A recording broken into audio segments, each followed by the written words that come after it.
Cyber crime cell Surat શહેરને ખાનગી રહે બાતમી હકીકત મળી કે ભાવેશ સીદે તથા હરીશ ચૌધરી નાઓ તેઓના મળતિયા માણસો સાથે મળી ગુનાહિત કાવતરો રચી અલગ અલગ લોકોને લોભ લાલચ આપી તેઓને કમિશન આપી તેઓના નામના અલગ અલગ બેંકોમાં એકાઉન્ટ ઓપન કરાવી બેંક એકાઉન્ટોની ઇન્સ્ટન્ટ કીટો તથા સિમ કાર્ડ કમિશન પર મેળવી દુબઈ ખાતે મોકલાવી તેમજ સાયબર ફ્રોડના રૂપિયા ક્રેડિટ ટ્રાન્સફર કરાવી તે રૂપિયા વિડ્રો કરવા માટે એકાઉન્ટ હોલ્ડરની જાણ બહાર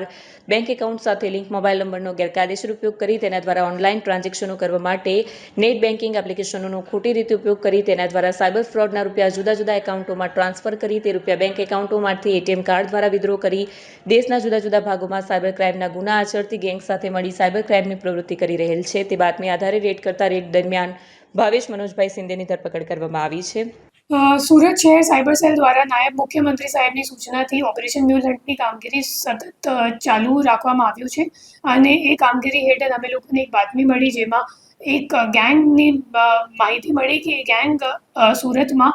અલગ અલગ મહારાષ્ટ્રમાં અલગ અલગ બેંકોથી ખાતાઓ મેળવી અને અહીંયા પૈસા ઉપાડવાનું કામ કરે છે। આ બાદની હકીકત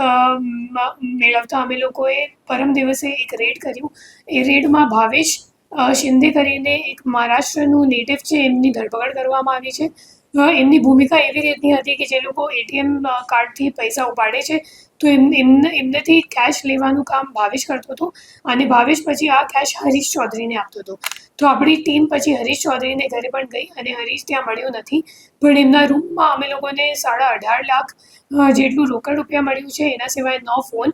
અને કેશ કાઉન્ટિંગ મશીન, એના સિવાય 40 સિમ કાર્ડ અને कुछ 35 જેટલા અકાઉન્ટની માહિતી પણ મળી। 35 અકાઉન્ટમાં કુछ 56 ફરિયાદો એનસીસીઆરપી કમ્પ્લેન્ટ ઉપર દાખલ છે અને જે ફ્રોડની રકમ છે એ 47 કરોડ 74 લાખ જેટલીની છે અને હાલ આ દિશામાં તપાસ ચાલુ છે કેમ કે જે દો બે નાસ્તા ફરતા આરોપી છે હરીશ ચૌધરી અને ઋષિકેશ ચૌધરી એ બંને જણા અગાઉ પણ ઈડીના એક કેસમાં જે ગેમિંગનો કેસ હતું 4 વર્ષ પહેલાંનું તો એમાં એ લોકો અરેસ્ટ થઈ ચૂક્યા છે ઓલરેડી। એમને મતલબ ગુનાહિત ઇતિહાસ છે એમને વિરુદ્ધ અને હજી એમને પકડવા માટેની અમે લોકોની તપાસ ચાલુ છે।